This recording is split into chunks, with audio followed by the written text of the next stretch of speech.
Higienismo. O que é higienismo, será, hein? Porque, a princípio, a primeira ideia que vem quando se ouve essa palavra é de higiene, de educação, de cuidado com a população. De fato é. De fato, a ideia inicial, a ideia no papel realmente é essa. Mas será que na prática foi, de fato, feito dessa maneira? Será que as ideias, a ideologia ou a política higienista no Brasil, final do século XIX, quando começou, ela realmente veio com a prática semelhante ao que era a ideia, o que era o termo no papel? Vamos conversar um pouquinho sobre isso então, e sobre principalmente como que essa ideia higienista permanece até os dias atuais. E permanecendo até os dias atuais, como nós psicólogos podemos agir nessas questões. Pois é, pelo jeito tem muita coisa para ser feito aí. Então nós vamos conversar um pouquinho mais sobre isso, tá certo? Um pouquinho mais do que foi o higienismo, políticas higienistas, na época ali da migração, ali do século XIX foram muitas mudanças.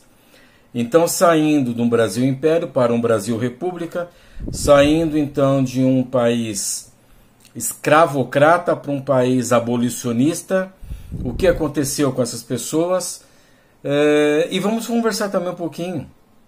Temos que conversar, na verdade, porque é difícil você falar de higienismo sem falar de miséria, sem falar de cortiços. O que é um cortiço? Como surgiram os cortiços? E que fim teve os cortiços? Se é que teve fim esses cortiços. Tá certo? Vamos bater um papo então, vamos conversar um pouquinho sobre isso, logo após a nossa vinheta. Segura aí que já voltamos.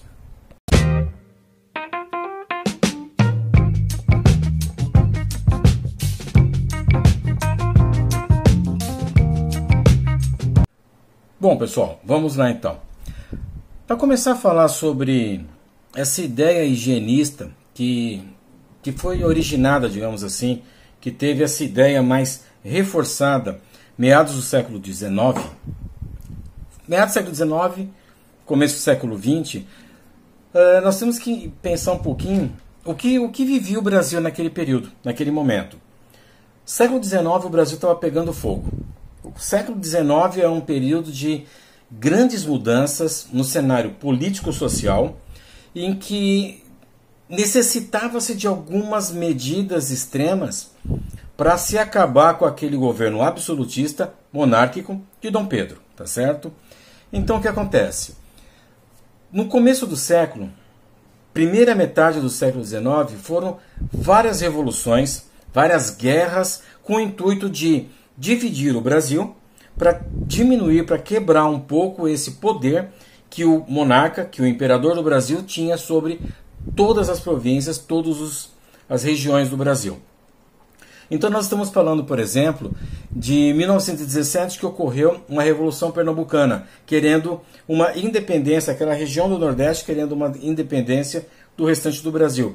Na verdade, não querendo exatamente a independência do Brasil, mas sair das garras do domínio do imperador.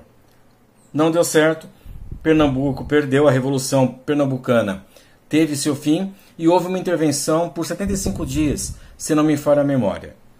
1824, Confederação do Equador, onde o Nordeste como um todo tinha o desejo de ter uma autonomia política, uma autonomia longe dessa pressão do Império, onde que o imperador até poderia, não vou entrar em muitos detalhes, tá? Não sou historiador, não é minha área. É só para a gente começar a falar um pouquinho então sobre essa ideia higienista que veio um pouco mais para o final do século. Então o que acontece? A Confederação do Equador então tinha aquela ideia de diminuir também esse poder do imperador sobre a região Nordeste. Se me fala a memória, era do Frei Caneca. Não tenho certeza, depois eu confirmo direitinho. Frei Caneca, não posso dizer se ele foi a pessoa que fez essa confederação, fez essa revolução, essa ideia de diminuir o poder do império, ou ele foi colocado como se fosse o líder para proteger os demais. Vou verificar essa informação depois, tá certo? 1839, ainda no século XIX, Revolução Farroupilha. Rio Grande do Sul, Santa Catarina, queriam sim independência do Brasil. Fundaram num determinado período a República Rio-Grandense, que mais tarde acabou sendo derrotado. Aquela história toda do Bento Gonçalves e tudo mais, foi derrotado e Rio Grande do Sul continua território do Brasil. Mas então o que acontece? Em todas essas revoluções, a população, os estados estavam demonstrando total insatisfação com a forma de governo e a forma de governar que existia no Brasil naquela época. E isso foi auxiliado, foi reforçado também por uma ideia escravagista, anti-escravagista, ou seja, desenhava-se então, após essas revoluções, com o enfraquecimento do Império, a ideia de se diminuir, então, se acabar com os escravos. Movimentos republicanos começaram a pipocar em todo o país, enfraquecendo o poder do imperador, até que, visando já um processo de anti-escravidão, tá certo? Ideias anti-escravagistas, em 1850 foi criada a Lei Eusébio de Queiroz. Nessa lei, 1850, ficava proibido, ou reforçava já uma ideia de proibição do tráfico internacional, olha que coisa chique, né? Do tráfico internacional de escravos.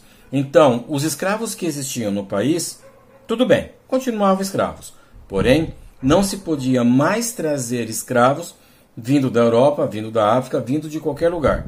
Tinha-se então que se aproveitar os escravos já existentes no Brasil. Foi um grande baque. Afinal de contas, os escravos morrem. Precisavam ser substituídos. Ia vir de onde? Problema deles.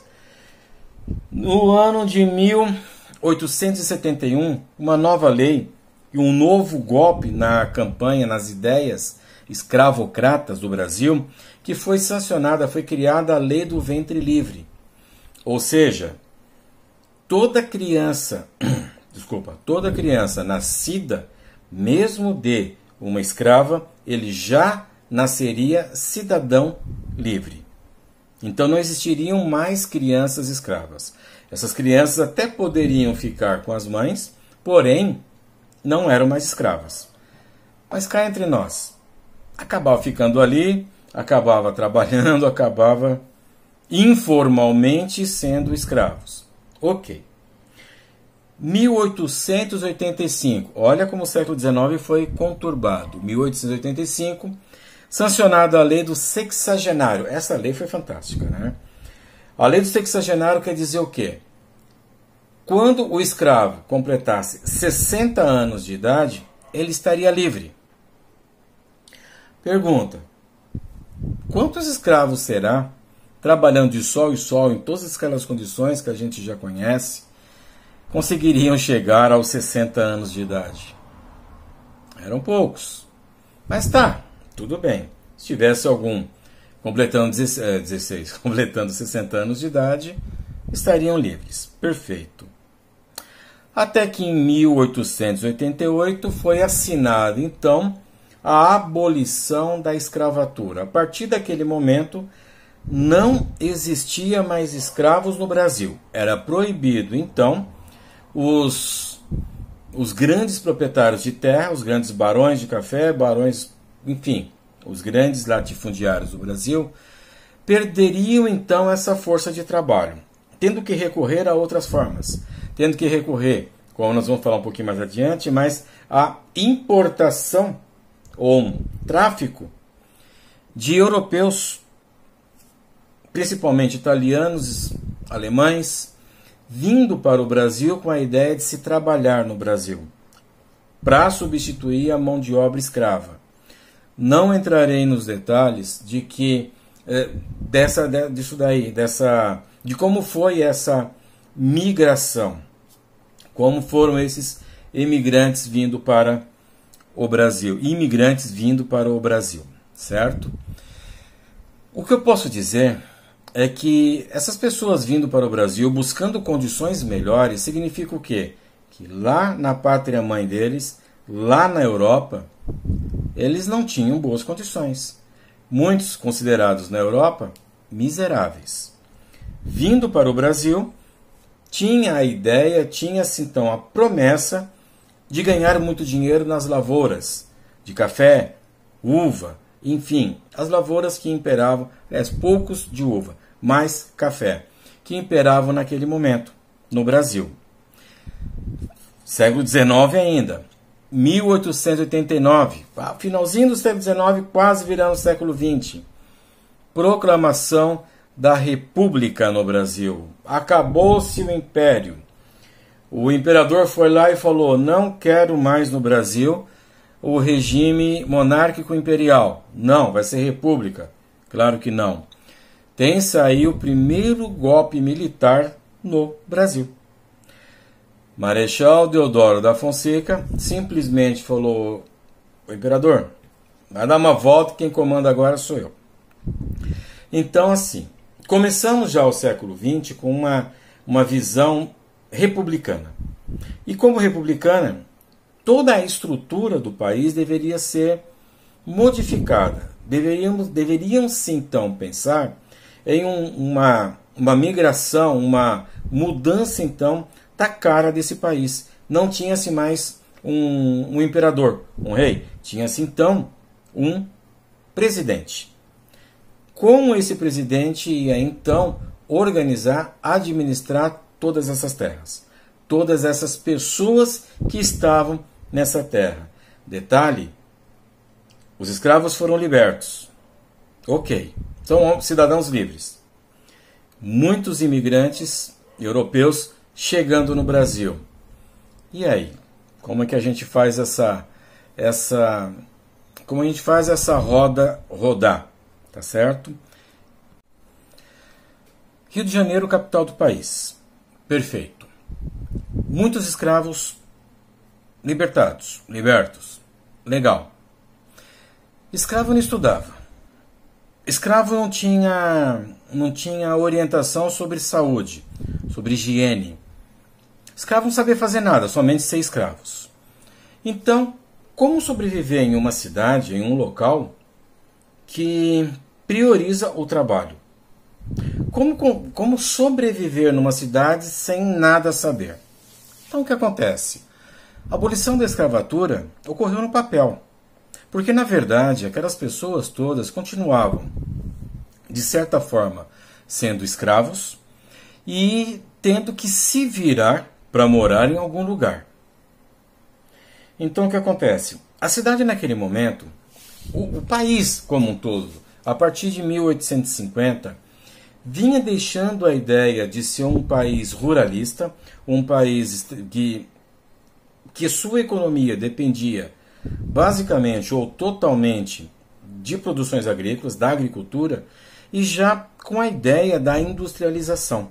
Vinha-se muito isso já em mente. Então grandes fazendas começavam a diminuir o número da necessidade de mão de obra. Então, os escravos que eles sabiam fazer? Trabalhar na terra. Já não tinha mais terra. Eram pessoas livres. Começaram então, para ter uma ideia. O sistema de captação de água no Rio de Janeiro era distante. Você tinha que ir em determinado local, onde tinha um reservatório, e trazer em baldes, em carroças, de alguma forma, até as suas residências. Os escravos, então, começaram a fazer esse serviço por qualquer punhado de dinheiro, qualquer coisinha, às vezes trocando até o seu trabalho por comida. Mudou alguma coisa da escravidão? Mudou, porque agora nem mais a senzala, um teto, um local protegido do frio, da chuva, eles tinham mais. Então o que acontece? O que aconteceu?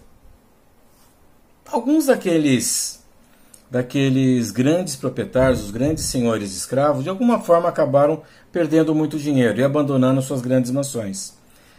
Essas mansões começaram então, não somente, mas só para ter uma ideia, algumas dessas mansões começaram a servir então de uma moradia coletiva para essas pessoas.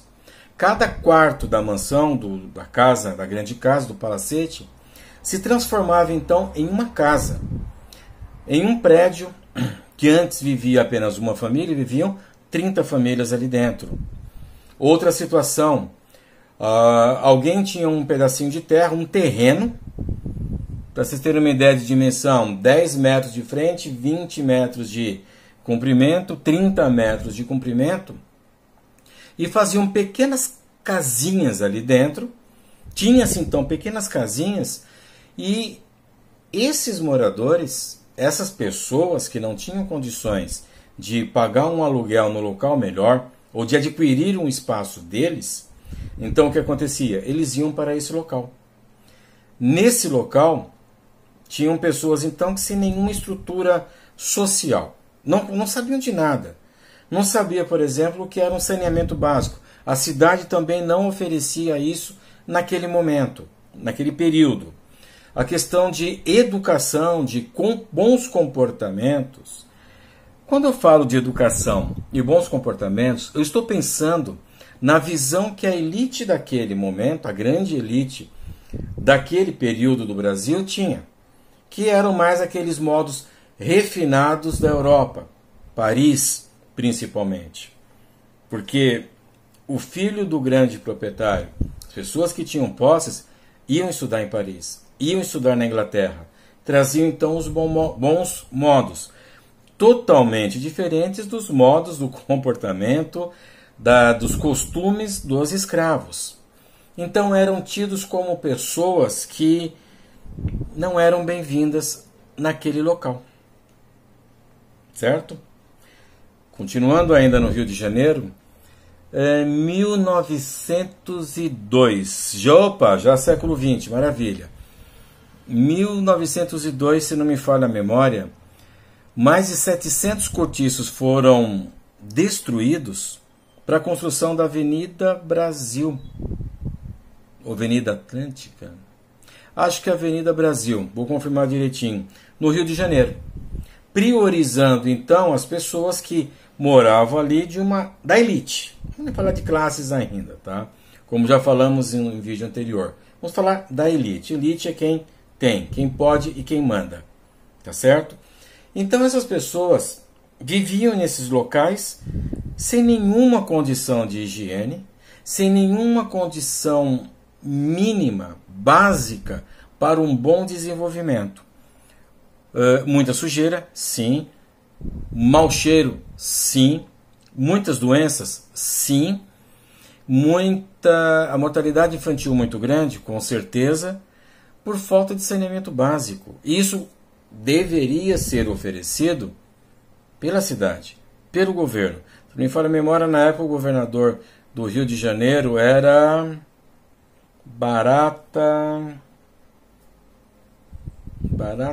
Cândido Barata Ribeiro.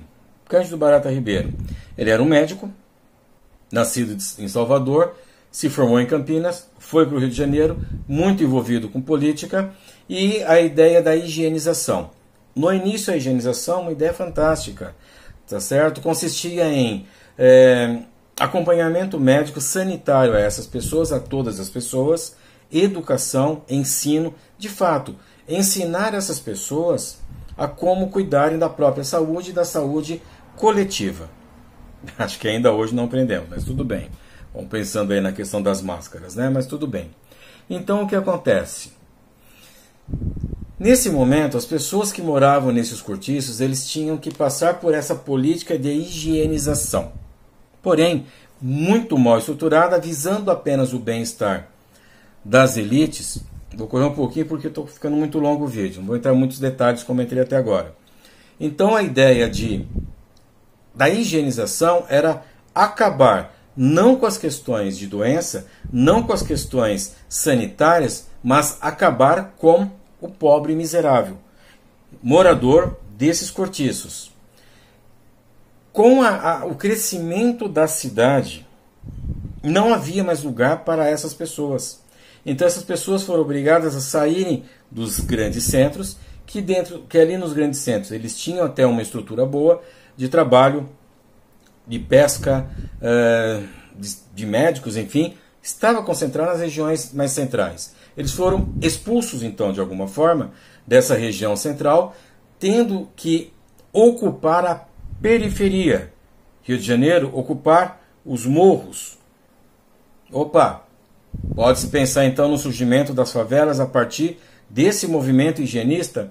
Pode. Pode sim.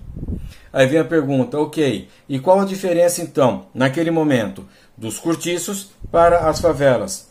Também não era um local com baixíssima ou nenhuma estrutura sanitária? Também.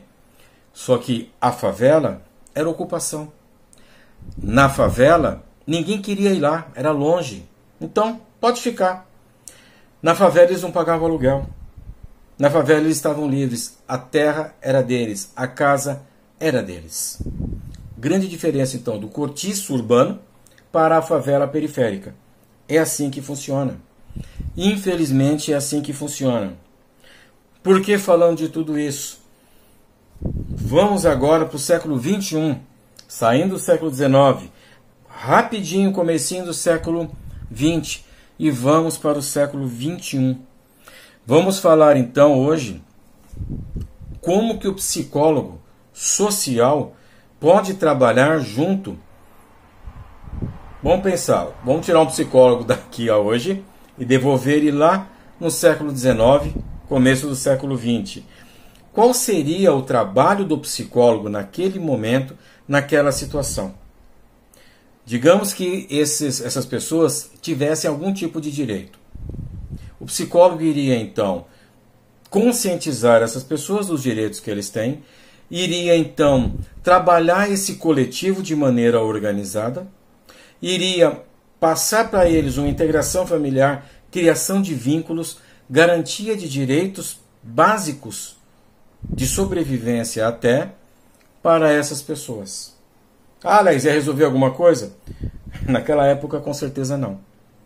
Mas, hoje, nosso trabalho com a psicologia social é justamente isso. É trabalhar com famílias em vulnerabilidade social, pessoas em situação, em condição de rua, pessoas que têm os seus direitos básicos garantidos por lei violados, e muitas dessas pessoas não têm sequer consciência, noção dos direitos que lhes são garantidos por lei. Tá certo? Fugiu o termo agora, vou colocar depois. A consolidação dos direitos humanos, se não me falha a memória, alguma coisa assim. A Constituição Federal, tá certo? O próprio Estatuto da Criança e do Adolescente, Estatuto do Idoso. Todas essas leis vêm a proteger justamente pessoas que até certo ponto estão vulneráveis, estão em vulnerabilidade social. Tá certo? Agora, por que tudo isso hoje? Por que eu trouxe essa temática bastante séria hoje? Essa semana eu estava estava lendo um livro, tá, do Aloysio de Azevedo, O Cortiço. E nesse livro retrata muito bem como eram os cortiços daquela época. Toda essa questão social, toda essa questão de miséria que a população passava e se sujeitava a passar naqueles cortiços. Uma outra coisa muito importante também, que é muito claro nesse livro, nessa obra, Aloysio de Azevedo, que nós vemos hoje, inclusive, que a sociedade, ela sim é responsável pela formação do sujeito. A sociedade, os valores sociais, as dificuldades sociais que as pessoas têm hoje, formam sim a pessoa. Ou seja, o indivíduo hoje na sociedade ele é diretamente influenciado pela comunidade, pela sociedade como um todo. Hoje é muito fácil você chegar, apontar o dedo para um adolescente em conflito com a lei e falar que ele é vagabundo, falar que ele é bandido, falar que bandido bom é bandido morto, mas sem avaliar o que foi a vida daquela pessoa até aquele momento. O quanto que o Estado, quanto que os governantes deram as costas para pessoas em vulnerabilidade social, com precariedade social de subsistência até agora. Como lá na época, a ideia de higienização então era acabar com a pobreza. Vamos acabar com a pobreza, vamos acabar com a miséria. Ou acabar com a miséria ou acabar com o miserável. Se não conseguir fazer nenhum dos dois, joga bem para longe, que assim ninguém vê. Vamos deixar o centro da cidade bonitinho, lindinho. Para quando alguma autoridade internacional chegar no nosso país, chegar na nossa cidade, não vai ver morador de rua.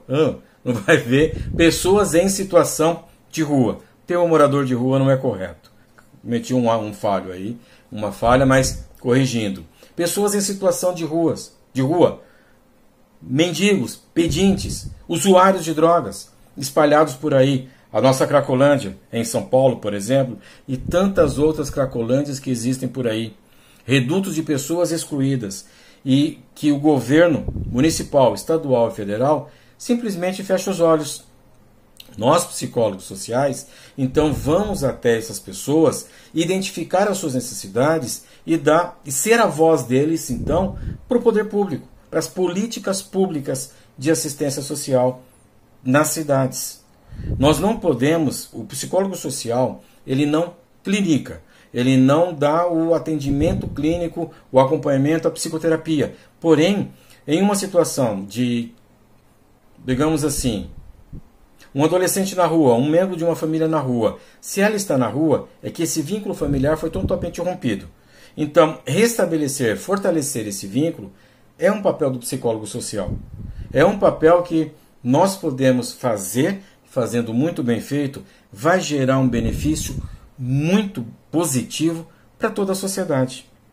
É muito melhor uma pessoa recuperada do crime, recuperada das drogas, inserida na sociedade, talvez pela primeira vez, de fato inserida na sociedade, produzindo, trabalhando para essa sociedade ser cada vez melhor. Essa é a missão, essa é a função do psicólogo social. Eu ia detalhar um pouco mais, mas está ficando longo o vídeo. Eu só vou trazer a provocação, deixar para vocês essa questão. Tudo que eu falei dessa ideia, dessa ideologia higienista, foi lá, final do século XIX, começo do século XX. Quem de vocês viu em São Paulo a prefeitura colocando pedras embaixo dos viadutos para que pessoas em situação de rua não dormissem ali, não habitassem aquela região, aquele local? Vai habitar em outro lugar, aqui não. Porto Alegre também, situação muito semelhante, bem no centro de Porto Alegre, próximo à rodoviária da cidade de Porto Alegre. Essa semana, seguindo o exemplo do padre Júlio Lancelotti em São Paulo, várias pessoas foram também embaixo do viaduto Conceição, se não me falha a memória é isso o nome, e quebrar as pedras que ali foram colocadas para afastar o máximo possível as pessoas daquela região. O trabalho do poder público não é fazer de conta que essas pessoas não existem quando elas não estão visíveis, mas é trabalhar com essas pessoas, auxiliar essas pessoas de alguma forma para que elas deixem de existir naquela condição, que elas possam ter uma condição própria de subsistência, de pagar o aluguel de uma casa, de até comprar uma casa, para que aí, tendo essa situação, não precise estar nas ruas. Teve uma senhora em São Paulo, não me lembro agora quem foi, mas que disse que as pessoas que moram na rua moram porque querem. Fica com isso, tá certo? Um pouquinho então, nos dias atuais, a importância do psicólogo social. Tem muito mais coisas, mas eu não vou entrar nesses detalhes. Tá certo? Pessoal, então, mais uma vez, muito obrigado. Gostaram, curtam, dê um like, façam seus comentários e, se for possível, compartilhem nosso vídeo. Muito obrigado, até nosso próximo vídeo. Fiquem bem.